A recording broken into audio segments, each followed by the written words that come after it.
Aloha, I'm Lyla Berg. Mahalo for tuning in to Island Focus. We're broadcasting remotely today out of respect for our guests and in keeping with the safety protocols, so you can meet the elected leaders in the city and county of Honolulu. These are the people who are making decisions for the well-being of Oʻahu. Thank you for joining us on Island Focus.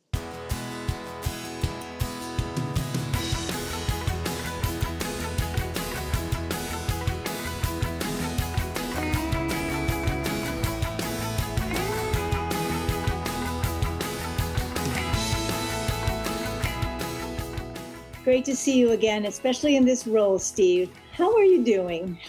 You know, I'm humbled and thrilled to have been elected as Honolulu Prosecutor.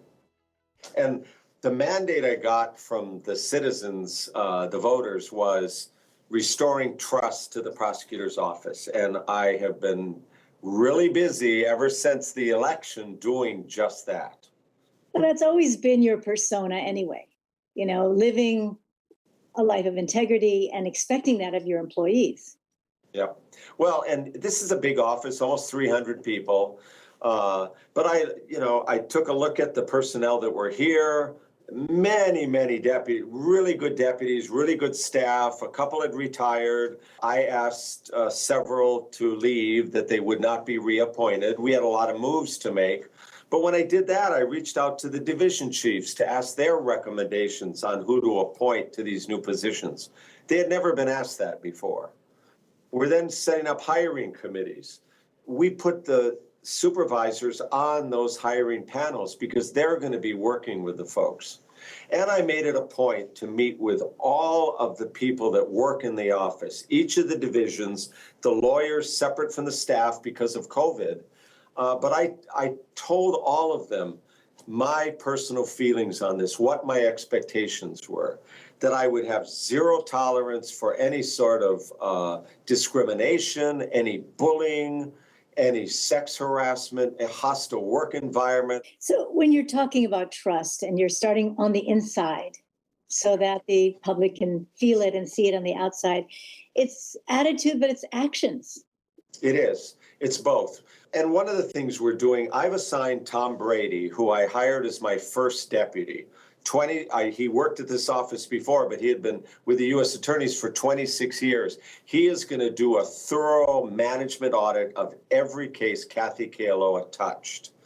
So that means interviewing people here, people that left the office, HPD, tracking down all the cases for us to take appropriate action. Because people need to know that we are going to look into that mess and make it right. So what thoughts do you have that you can share with the public in terms of not only trusting you, your leadership, and your staff, but also developing trust in the community? We had a press conference a little while ago where I laid out my 100-day plan and talked about what we're going to do. Number one was restoring trust in the office. And that means setting up the right policies, setting up written policies if anyone wants to complain about anything. It means training the deputies, setting up a plan for implicit bias training. It means working with the community to do things like bring weed and seed back to Chinatown and Kalihi-Palama. It means meeting with groups. We've already met with the ACLU. We've met with OHA. We're going to meet with groups dealing with immigration. I've been going around talking to the law enforcement leaders. I met with Chief Ballard. I've talked to the Chief Justice. I'll be meeting with the rest of them. I talked to the United States Attorney because we're not in a silo. We're there to work with both members of the law enforcement community, but members of the rest of the community, the residents and businesses in our different neighborhoods. Well, I can tell by your excitement and by your energy that sleep is a secondary part of your life. It's always been that way. It's not going to change now.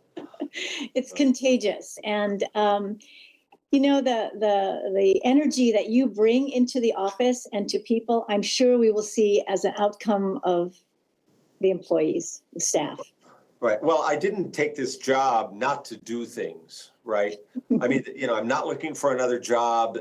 I started in this office. It's coming home and it's making it right and restoring the public's trust here. And that means making the deputies as ethical as possible. That means winning cases, but that's not the primary goal. The primary goal is doing justice. And that's what we're going to get the office doing. Well, it was really refreshing and a pleasure to see you again. Thank you for joining us. And thank you for having me. We will have regular press conferences so the public will know what we're doing and how we can be more transparent. Great, and I look forward to having a longer conversation with you in the future. I do too. Nice to see you, Lyla.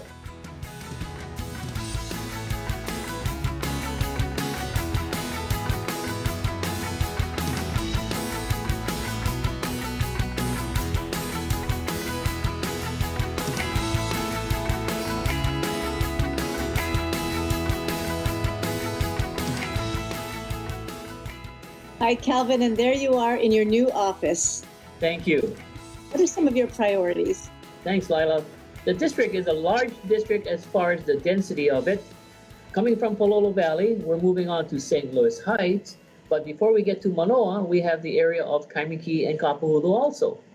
Then you have the area of Mo'iliili, Makali, Manoa, lower portions of Makiki, a small portion of Tantalus, and then all of the area known as Kaka'ako, Ala Moana. So it's a diversity of families and individuals of different incomes, but more importantly, you can see how we all try to work together for the greater good. For the past 5-6 weeks now, Lyla, it's been so exciting for me because I'm in there trying to address the homeless situation. I'm also in there and trying to address the sewer spills that occurred when we had the big storms. I still got involved last week in trying to help individuals getting their building permits as far as building or rebuilding their homes or renovating their homes. But there are a lot of issues that I'm trying to help our residents of District 5. And those issues, as specific as they are to your district, actually also affect other districts around our island, because we are an island that's sinking, that's coastal waters. Yes. How do you work with the other council members, toward these issues? Earlier, I shared with you the thought that Representative Councilman Say is just like the Yoda of the group of 9. And I would just like to share my wisdom and knowledge and institutional memories of what it was in the state and how I could apply it to the county. Because I personally feel the state legislature has to realize this, that the way Oʻahu goes is where the state goes as far as the diversification of our economy, public education, housing, homelessness, infrastructure that is needed so badly. All of this, the city has a major part in getting it done on behalf of the state. I'm here to dot the I's and cross the T's, connect with other state and county agencies together and bringing them together, and also trying to help the residents. Knowing the network that I have at the state level has helped me tremendously in getting individuals their unemployment insurance. I'm very happy that for about 8 weeks, we had a food drive in Pololo Valley. We also had a major drive in Makiki for the Korean community. And these are just small things that I try to do in trying to help the residents of District 5, and I'm enjoying it. I know I won't be able to please everyone, but I'll try, and also try to explain to them, government services cannot be done overnight. Yes, indeed. And in conversing with your colleagues, your background bringing in the state operations into the council must give you some, I don't know if it's excitement, or must give you some clarity, let's say, in what to do next. And as we wrap up our short conversation, what can you say to the viewing audience relative to those experiences you've had? The experiences at the state now will be applied to the county level. And that's where I'm just telling a lot of the members of the council, be prepared in trying to address all the services that we have, that we can work together as a government. Let's not separate ourselves into state versus county, but we are one as a whole for the greater good of our voters. My goal is to educate the younger ones that someday that they can run for public office and look at public service as a noble profession and a profession that really has a lot of satisfaction when you help the residents of Oʻahu. Yes, and it's beholden on us to enjoy our job in the moment so that we can encourage them. Correct. And that's why I'm enjoying it so much, going to 7 neighborhood boards and 3 community associations. And that's the satisfaction that I get. That's just a start for me, and I've enjoyed the past 6 weeks also. Well, thank you very much. Keep your spirit high Yes. with your leadership. It will reassure the government and as well as the public that we are in good hands. Okay, and my parting comment is simply put, take care, God bless, and be safe. Aloha. Aloha. Thank you so much.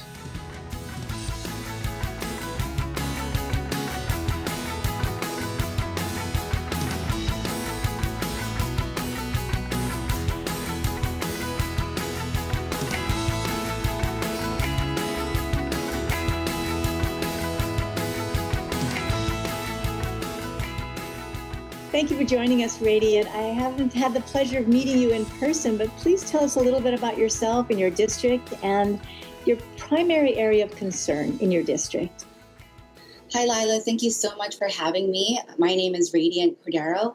I serve as council member for Council District 7 in the Honolulu City Council, and I call it the heartbeat of the city and county of Honolulu because not just of its placement with Pearl Harbor, but also its recipient of our many goods and services and welcoming us with our airport.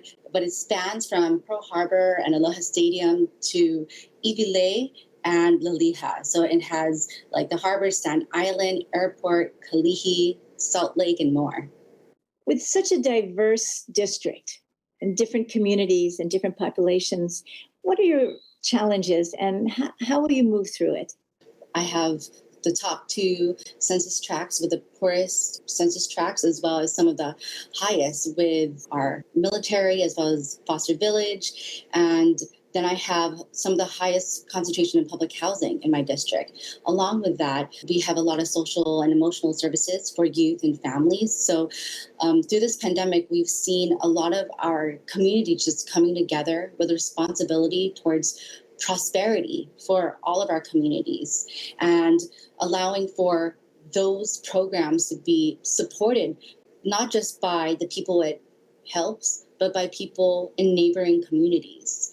And so it's important now more than ever to really close the gaps on those disparities and allow for them to be more than just be neighbors geographically, but neighbors like holistically together.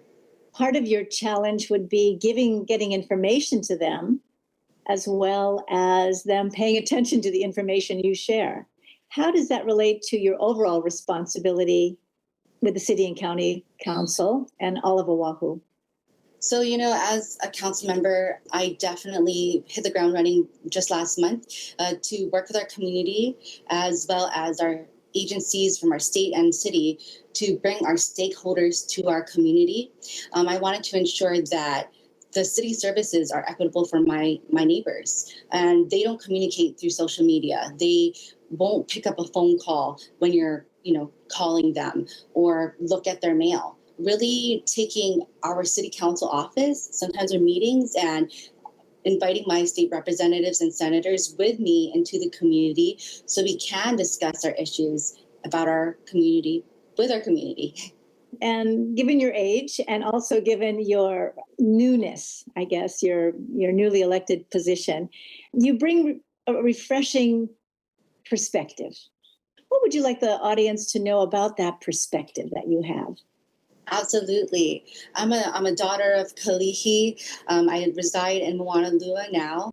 And, I grew up with parents with whole heart for community and providing news resources for our Filipino community with a newspaper called the Philam Courier. And so how we communicate with respect to individual cultures and styles and more is very important to me. So I want to create a district and a community with that sense and a feeling that residents from young kid time to our kapuna matter, no matter how they wish to share information. And I would imagine, again, in closing, that communication circuitry, because there's military families that live in your district, local people, to be able to have those conversations and for them to feel connected with Hawaii will certainly not only support you and enable you to support them, but will build a richer, more valuable place to live. Absolutely. And with that, I just want to say thank you for allowing me the opportunity to join you today. Well, thank you for joining us, and we'll look forward to hearing more from you. Thank you, Lyla.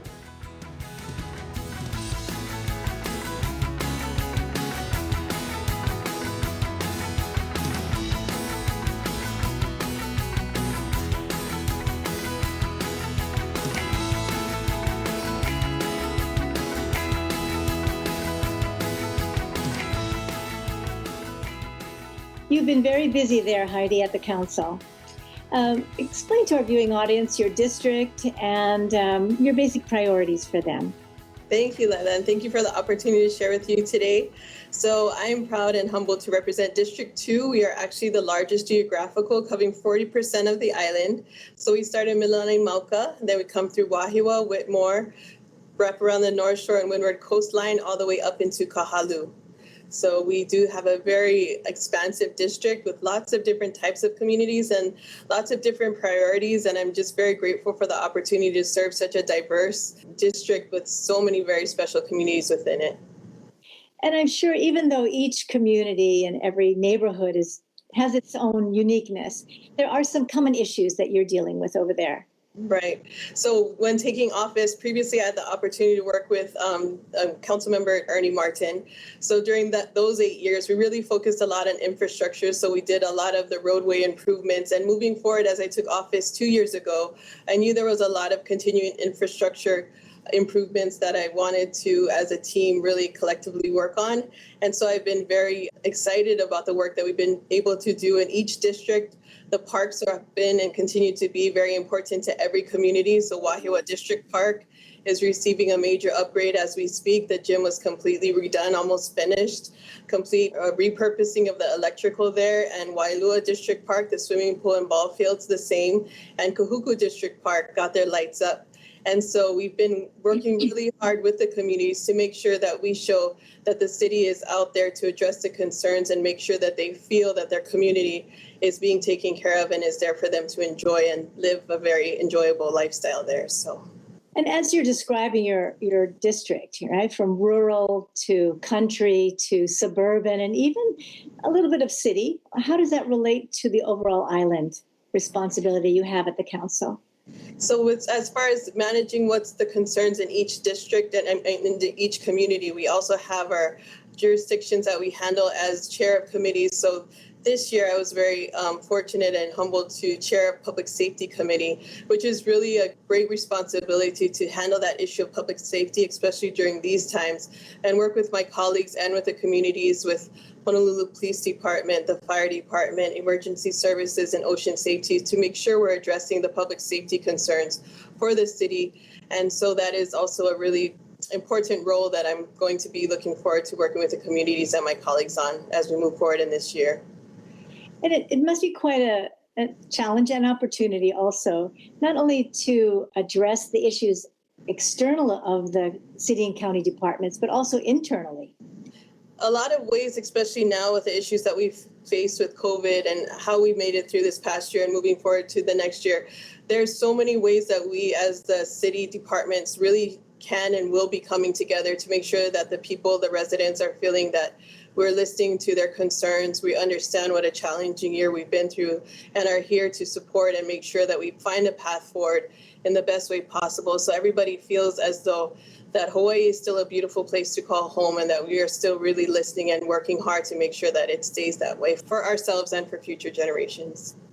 Yes, and not only this last year with the pandemic, but also previous years as communities were finding they were more separate from one another, bringing everyone together. It sounds kind of trite. Your parting message to the communities on how they might do that. I just want to reach out and really share with everyone that amongst the challenge, there's a huge opportunity for us to all truly, like you said, come together. And I've seen it. I've seen it in so many communities. Challenges that are seeming to be overwhelming are able to be overcome and really beautiful things happen. I was just at a community event on Saturday. We were working for the establishment of a resiliency hub out in the Windward coastline. So we're actually working forward and making progress on things like that. So I know that together we have and together we can and together we will. And I'm really excited for that this year moving forward. Well, thank you for sharing your enthusiasm, and it makes me a believer too. Thank you. Thank you for being with us. Thank you so much. Take care, Lyla. Thank you. And thank you to Ōlelo for all your support in this.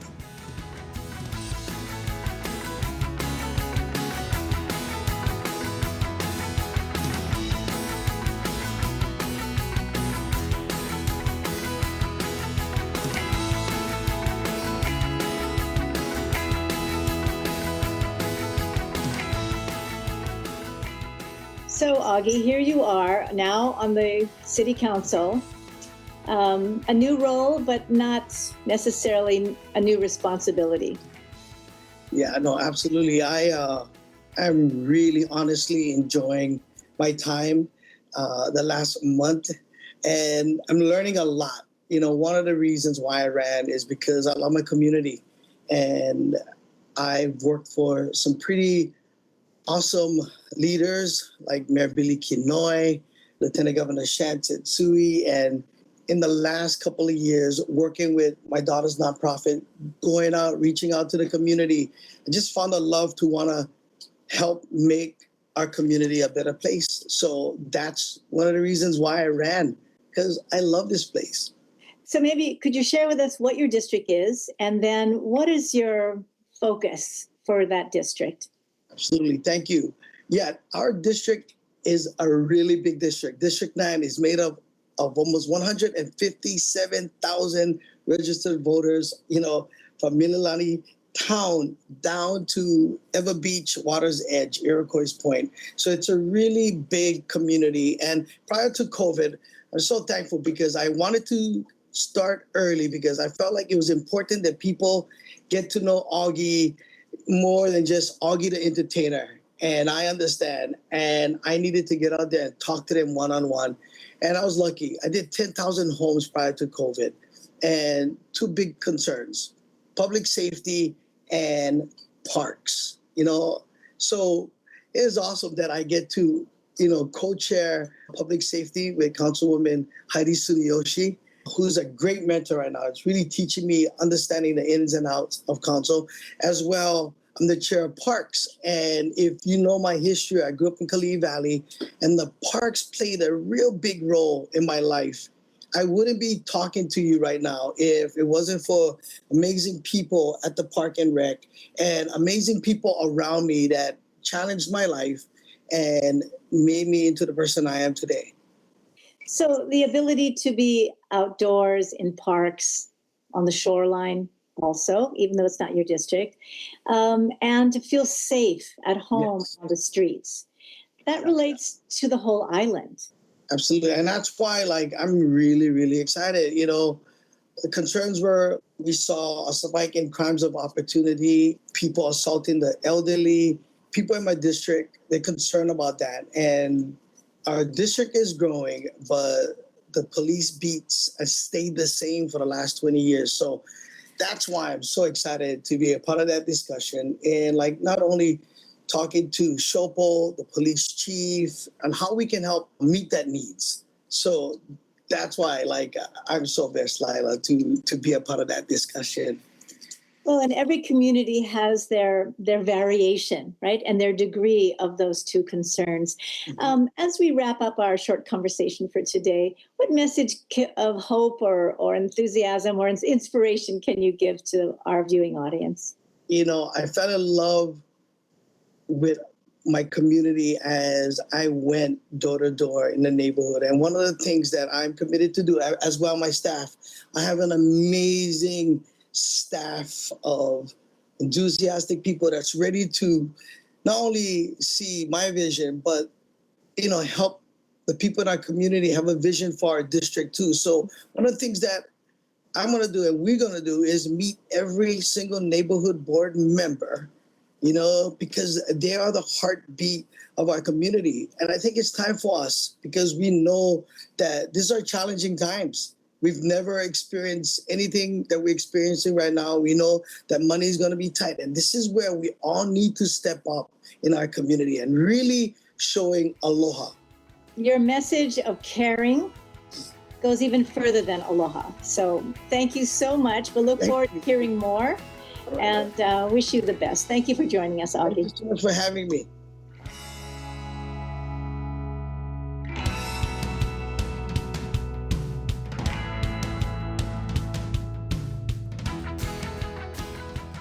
Mahalo for being with us today on Island Focus. I'm Lyla Berg. On behalf of the Island Focus crew, as well as the team at Ōlelo Community Media, aloha and malama pono. Take care of yourselves, and let's be thoughtful of one another. See you soon.